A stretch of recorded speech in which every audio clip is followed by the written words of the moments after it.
Wala raw naganap na shootout at posibleng inambush o tinambangan ang 13 namatay sa Atimonan, Quezon. Batay po yan sa fact-finding report ng PNP na isinumite sa NBI. Dapat din daw kasuhan ang mga opisyal na nakabantay sa checkpoint nung nangyari ang madugong engkwentro. Pero giit ng ilang opisyal na pinagpapaliwanag, lehitimo ang nangyaring operasyon.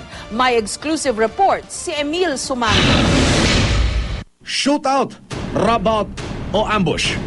Palaisipan nga para sa marami ang nangyaring engkwentro sa Atimonan, Quezon noong January 6. Pero tila unti-unti nang nabibigyan ng linaw ang mga pangyayari sa report na isinumita ng PNP Fact-Finding Committee sa National Bureau of Investigation.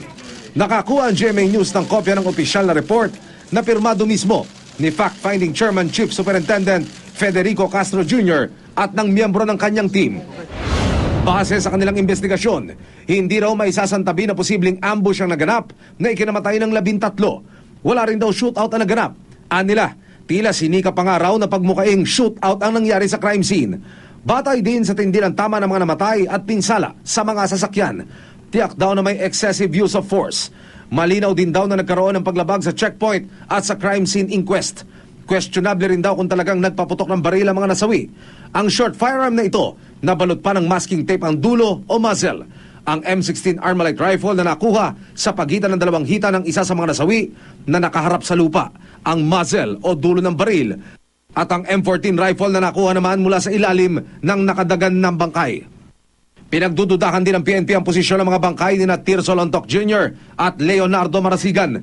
Natagpuan silang nakadapa sa putikan sa labas ng kanilang sasakyan. Positibo sa gunpowder residue ang kamay ni Marasigan pero ang kalibre 45 na nakuha malapit sa kamay nito, negatibo. Dagdag pa ng report, hindi natapos ng soko ang kanilang laboratory exam dahil nakulangan sila ng oras at sa biglaang turnover ng investigasyon sa NBI. Ang rekomendasyon ng Fact-Finding Committee, sampahan ng criminal at administrative charges sa mga sangkot sa engkwentro. Hindi rin daw nila malaman ang nature ng mga sugat ni Police Superintendent Hansel Marantan dahil hindi siya pumayag na sumailalim sa physical examination. Pero giit ni Marantan, nakikipagtulungan naman daw siya sa mga investigador. Isa si Marantan sa mga kasama sa checkpoint nang mangyari ang barilan. Hinamon din ni Marantan na lamantada mga nagsasabing self-inflicted ang mga tinamo niyang sugat. Nalulungkot ho kami na meron ho kayong mga ganyang ideya na pagkatapos nung sakripisyo ng mga kapulisan ay napakadali ninyong sirain at magsabi na ng isang statement na self-inflicted injury do wala kayong mga basis. Ang Koplan Armado naging basihan ng nangyaring operasyon laban sa grupo ni Viximan sa Atimonan. Isa sa mga nakapirma rito, si Superintendent Glenn Dumlao na nagpaliwanag na sa NBI. Giit niya, lehitimo ang naging operasyon. Legitimate yung valid yung Koplan, legitimate yung operation.